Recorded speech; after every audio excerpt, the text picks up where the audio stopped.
Hi everybody, it is 2 o'clock UK time on the 23rd of March 2022 and the patch notes for experimental update 1.17 for DayZ have just dropped for console and PC.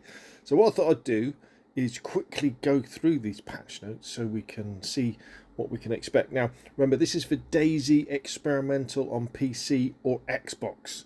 So with DayZ on your PC, if you fire up your Steam client, then go into your games library and scroll down, you'll see DayZ Experimental. It's a different version of the game, so download that. And if you're in Xbox, you need to just search for DayZ Experimental in the store. And if you've bought DayZ, you can download it and you can play it. Just bear in mind that this isn't available on PlayStation, unfortunately.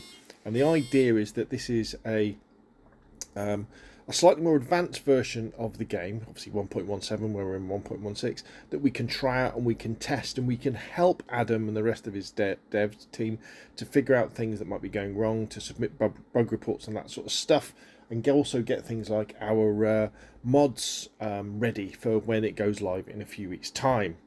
So let's have a look. Game added. So we are getting the CR550 Savannah rifle. This was hinted at last time. I think the CR550, the details were actually in the XML files, but you couldn't spawn them in. So that's a nice civilian type hunting rifle. Looking forward to using that. The Longhorn Pistol is coming as well. So this looks like an old-fashioned kind of like revolver from the West, you know, the Wild West, that you can, I think you can attach a sight to it, but we will see. Don't worry, I'll be doing a longer video later on where I actually dive into the experimental server and we'll look at these things in detail. The P1 pistol. Most excitingly for me, I think, the Craftable Spear with bone and stone head variants. I mean, so remember, if we're having a craftable spear, that, you know, we're only a couple of steps away from a craftable bow and arrow, aren't we? So the fact that you can now take a long stick, you can put a sharpened stone on the top of it, or a bone, that would be really good for you know, early game stuff. You know, where we often say in DayZ, as soon as you've got a knife, you know, you're good to go. You can survive for everything, but you know, the spear would be something else. Maybe it'll also be a really good stealth weapon to use against zombies and or players. The pitchfork, hey, the craftable bone knife, fantastic stuff. Be interesting to see with the craftable bone knife, if you kill a chicken, can you rip it apart with your hands to get at the bones to make the bone knife, or will you need to have a bone knife already? Will you need to have a different type of knife already? Anyway, we're going to find out. The cleaver, the meat tenderizer. I love all these. See, that's the beauty of DayZ. You see, the idea, you're in the zombie apocalypse, or you're in the apocalypse with the infected, and you've got all these ordinary household implements that you need to learn how to use for yourself. The kitchen timer. So we've now got, you know, so we've got the alarm clock last time. Now we've got a kitchen timer. What are we going to be using these for? The craftable fireplace stand. Interesting. Brooms can be lit and used as a torch. What a great idea. Improvised clothes from rags. Oh, can't wait to dive into this. Improvised rope belt. Improvised gas mask filter. This was in the teaser picture, wasn't it? Where I think you use like the disposable mask, a water bottle and something else. Gas mask filters can now be refilled with charcoal tablets. Additional sensitivity settings. Cookware is slowly getting damaged by being used. Fair enough. Gas mask filters get damaged while in use. Voice activation setting for VoIP. Ability to go back and forth through multiple actions on the same item. New points of interest on Livonia. Oh, right. Well, we're going to have to do this on Livonia, aren't we? Let's scroll down a little bit. Changed. Reworked the Nisnoy village on Chernerus. Microphone now continues to listen while the player is tabbed out, but only if the option is set. VoIP pushed the talk mode now as a release day. Remember, this is PC. All heat sources are now emitting heat. I wonder if that means things like the gas stove will. Sensitivity settings is now exponential instead of linear. Oh, that's interesting. I'm not sure if I like that. Bark can now be harvested with axes. Adjusted the wolf model to allow a more precise headshot. The burning duration of torches now correctly depends on the amount of fuel. Food can be baked in a cookware even without lard or water. Food loses its quantity when cooked in a cookware even without lard or water. Weapon sway increased dramatically while the character is rolling. Fireplaces can start heating up the player. Character faster.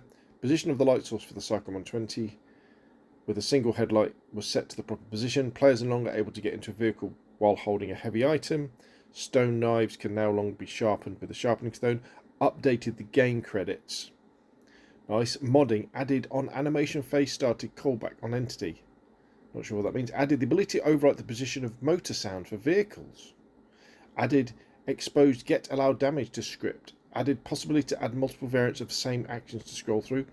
Added support for angle attitudes and analysis. Lengthen the outside terrain config class. I've got no idea what that is. Added CFG paths equals launch parameter to define additional paths to RV configs. No idea. Added modification of arrays. Changes to Longhorn position.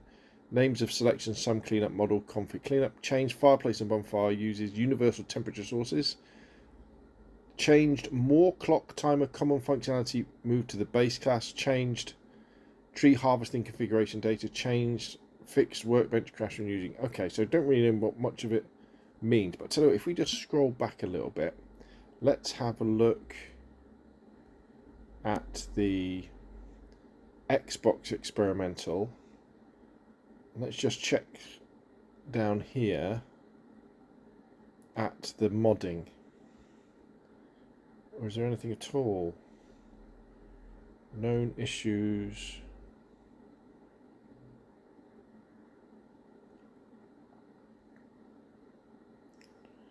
Let's have a look.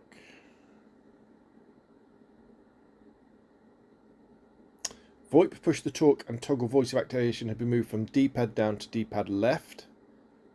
VoIP volume range up down has been added as D-pad left plus right button left button. Cycle fire mode has been moved from D-pad to left trigger. Okay. Right, okay, so that's different. When in vehicle, accelerate now behaves as an axis and can be modulated instead of being on or off. Heavy attack is now triggered by press Y instead of hold Y. A new optional control scheme added.